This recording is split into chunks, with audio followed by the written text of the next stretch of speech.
Telegram ထဲမှာရှိနေတဲ့ gain တွေအများကြီးတဲရမှာ gain စောရင်ပတ်စံရတဲ့ gain တစ်ခုအကြောင်းလေးကို sharing လုပ်ပေးသွားမှာဖြစ်ပါတယ်ကျွန်တော်ပြပြပေးသွားမယ် gain ရလဲ Telegram မှာဟော့နေတဲ့ COC ဆိုတဲ့ Call of Odin Choosing ဆိုတဲ့ game ပဲဖြစ်ပါတယ်ဒီ game မှာလက်ရှိကစားနေတဲ့ player ကလည်း1 million ကျော်ထိရှိထားပြီးတော့ game ရဲ့ပုံစံကတော့ action game အမျိုးအစားဖြစ်ပါတယ်ဆိုတော့ကျွန်တော်ဒီ COC game နဲ့ပတ်သက်ပြီးပတ်စံရအောင်ဘယ်လို game ဆော့လဲဆိုတဲ့အကြောင်းကိုအသေးစိတ်ပြပြပေးသွားမှာဖြစ်လို့ video လေးကိုအဆုံးထိကြည့်သွားပေးပါ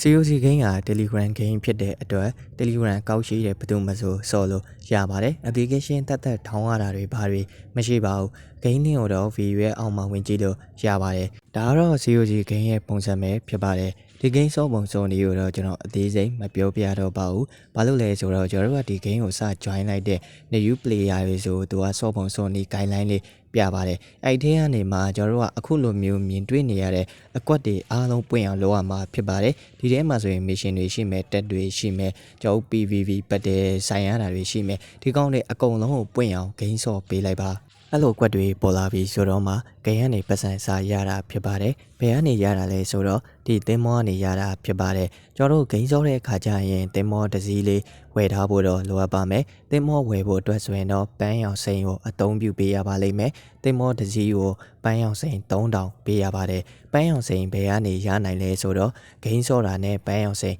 ရပါတယ်ဒါကြောင့်မို့လို့ကျွန်တော်တို့က COC ဂိမ်းလေးကိုတော့အချိန်ပေးပြီးစော့ပေးရပါမယ်ကိုယ့်စီမှာပန်းရောင်စိမ်း3000ပြေးပြီးဆိုရင်တော့လေအကြီးတစ်စီးဝယ်ပေးလိုက်ပါပြီးရင်တော့ဒီဘက်ဘေးမှာရှိနေတဲ့ပန်းရောင်စိမ်း2တုံးတန်လေးတေးသေးလေးတွေပါထပ်ဝယ်ပေးရပါမယ်အဲ့ဒါတွေဝယ်တယ်ဆိုတော့မှဒီသင်းမောကနေကျွန်တော်တို့က COC coin တွေရတာဖြစ်ပါတယ်သူက COC coin တွေပဲပေးတာတော့မဟုတ်ပါဘူး9 coin တွေလည်းပါတယ်လို့ကျွန်တော်ဒီထဲမှာရှိနေတဲ့ battle stone တွေလည်းပါပါတယ်ဒါတွေရပါတယ်အကယ်၍ကိုကဒီထဲမှာ3000တန်သင်းမောကြီးတစ်စီးဝယ်ပြီးတော့ဘေးနှန်းက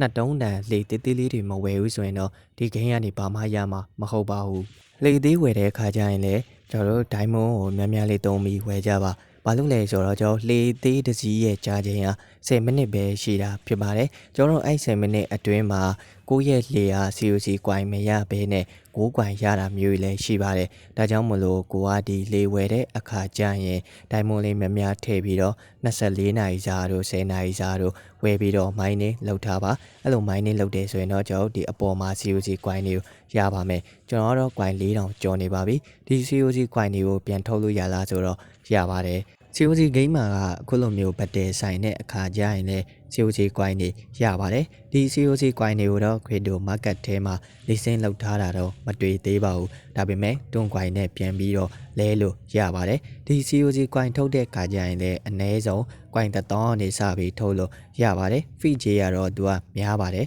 coin 1000ထုတ်မယ်ဆိုရင် fee ကြေးအနေနဲ့က50ရာခိုင်နှုန်းဖြတ်ပါတယ်1000ထုတ်ရင်ကိုစီကို coin 9000ပဲရပါမယ်ကျွန်တော်ဒီ COC coin နဲ့ပတ်သက်ပြီးတော့ငွေထုတ်နေအသေးစိတ်ကိုလည်း video လေးထပ်လုပ်ပေးပါမယ်အခုတော့ coin 1000မပြည့်သေးတော့ကျွန်တော် game ဆက်ပြီးဆော့လိုက်ပါဦးမယ်ကျွန်တော်ဒီ game ဆော့တဲ့အခါမှာငွေလက်ခံဖို့အတွက် wallet ကိုတော့တွန် wallet တခုတော့ဖွင့်ထားကြပါတွန်ကီပါဖြစ်ဖြစ်မိုင်းတွန်ဖြစ်ဖြစ်အဲ့ wallet ရှိတယ်ဆိုရင်ကျွန်တော်ဒီ game ထဲကနေပတ်စံလက်ခံလို့ရပါတယ်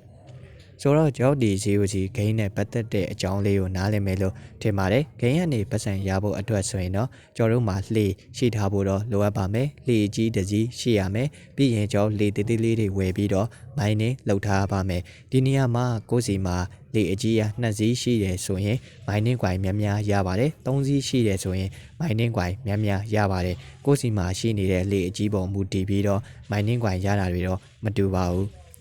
ဆိုတော့ကျွန်တော် COC game နဲ့ပတ်သက်တဲ့အကြောင်းကတော့ဒီလောက်ပါပဲအားလုံးနားလည်မယ်လို့ထင်ပါတယ်မသိတာရှိရင်လည်းမေးခဲ့လို့ရပါတယ်ကျွန်တော်တို့ရဲ့ Crypto Money Channel ကို subscribe မလုပ်ရသေးရင် subscribe လေးလုပ်ထားပြီးတော့ဘေးနဲ့ notification ခေါင်းလောင်းလေးကိုလည်းတီးထားပေးပါဦးဗီဒီယိုလေးကိုဆုံးထိကြည့်ပြီးရတဲ့အတွက်ကျေးဇူးတင်ပါတယ်ဗျအားလုံးကိုကျေးဇူးပါ